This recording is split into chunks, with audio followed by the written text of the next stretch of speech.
हमारे जो निगोशिएटर थे पिछले 3 साल से वो लगातार काम कर रहे थे और ये बहुत हर्ष का विषय है कि हमारे प्राइम मिनिस्टर आज वो यूके में हैं जो इस एग्रीमेंट को फाइनल शेप दे रहे हैं और ये एग्रीमेंट हमारे एक्सपोर्ट्स के लिए बहुत ही इम्पोर्टेंट है।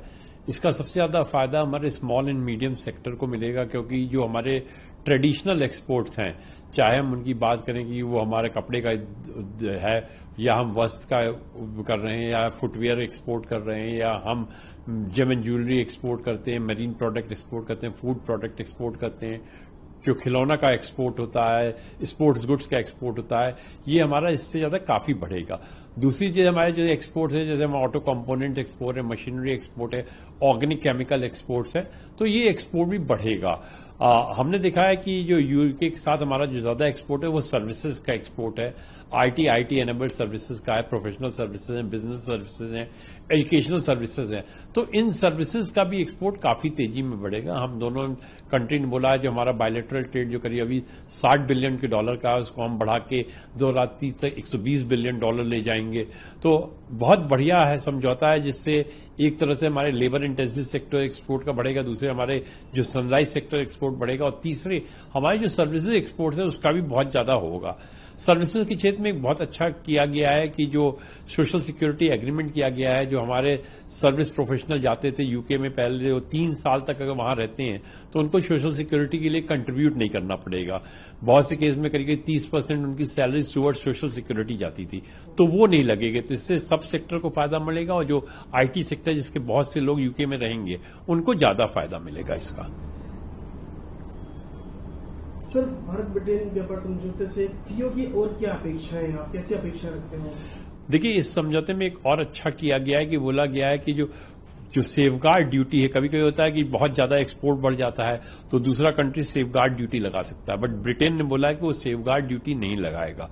तो हमारे लिए एक बहुत अच्छा मौका रहेगा। हम अपने एक्सपोर्टर्स को यही कहना चाहेंगे कि ब्रिटेन की मार्केट को बहुत क्लोजली देखें क्योंकि वहां पे वो ज्यादा से ज्यादा एक्सपोर्ट कर सकते हैं। उनको कभी ये डर नहीं लगेगा कि इसमें एक्सपोर्ट बढ़ने से यूके सेफगार्ड ड्यूटी लगाएगा। दूसरी चीज हम ये चाहते हैं कि यूके देखिए एक कॉमनवेल्थ, हम और यूके कॉमनवेल्थ कंट्री के पार्ट, हम इंग्लिश स्पीकिंग कंट्री रहे हैं, तो सर्विसेज की हमें इस कंट्री में और अपॉर्चुनिटी देखनी चाहिए। कुछ सर्विसेज सेक्टर में ज्वाइंट वेंचर की पॉसिबिलिटी करनी चाहिए, जैसे हम बात करें जब बिजनेस सर्विस, फाइनेंशियल सर्विसेज की बात करें या लीगल सर्विसेज की बात करें, तो इन फील्ड में हमें ज्वाइंट वेंचर की पार्टनरशिप भी देखनी चाहिए। तो मेरे अपने एक्सपोर्टर्स से सिर्फ यही कहना होगा कि यूके को वो एक बहुत लॉन्ग टर्म मार्केट के लिए देखें और देखें कि इस मार्केट में वो किस तरह अपना एक्सपोर्ट बढ़ा सकते हैं, बिकॉज उनको किसी तरह की ड्यूटी का कोई थ्रेट नहीं है। अगर बहुत ज्यादा इंडिया का एक्सपोर्ट बढ़ता भी है तो किसी तरह का कोई थ्रेट नजर नहीं आता है। सर, इस समझौते के बाद ब्रिटेन के प्रधानमंत्री जी ने एक बहुत अच्छी बात की है। उन्होंने कहा है कि हम दोनों जानते हैं कि यूरोपीय संघ छोड़ने के बाद से यह है ब्रिटेन द्वारा किया गया सबसे बड़ा आर्थिक रूप से सर्वाधिक महत्वपूर्ण समझौता है। बिल्कुल, आप देखिए कि ये समझौता है क्योंकि इंडिया और यूके दोनों स्ट्रेटेजिक पार्टनर हैं। हमारी ये ट्रेड पार्टनरशिप हुई है लेकिन हम एक स्ट्रेटेजिक पार्टनर भी हैं। तो आज की डेट में जिस तरह वर्ल्ड मूव कर रहा है, स्ट्रेटेजिक पार्टनरशिप बहुत हेल्प करती है आपके ट्रेड बढ़ाने के लिए। तो उस कंटेक्स्ट में देखेंगे तो यूके के प्राइम मिनिस्टर ने बहुत सही कहा है क्योंकि ईयू के बाद से जब यूके बाहर आया है, यूके ने इतना बड़ा कोई एग्रीमेंट नहीं किया है। हमने भी बहुत एग्रीमेंट किए हैं लेकिन जो अभी हमारे एग्रीमेंट है वो यूके की साइज की इकोनॉमी के नहीं है।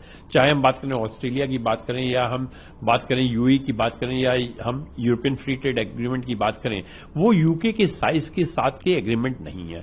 दूसरी चीज आप देखिए कि दोनों देशों के बीच में जो कल्चरल समझौता रहा है अभी भी आज की डेट में कि यूके का जो इंडिया से सबसे ज्यादा सर्विसेज ट्रेड होता है वो टूरिज्म का है। 70% यूपी का जो सर्विसेज एक्सपोर्ट है वो इंडिया को सर्विसेज टूरिज्म का है। तो हम इस एग्रीमेंट के थ्रू देखते हैं जो हमारा जो कल्चरल जो लिंकेज है वो और ज्यादा सीमेंटेड होगा और ज्यादा वो स्ट्रांग होगा।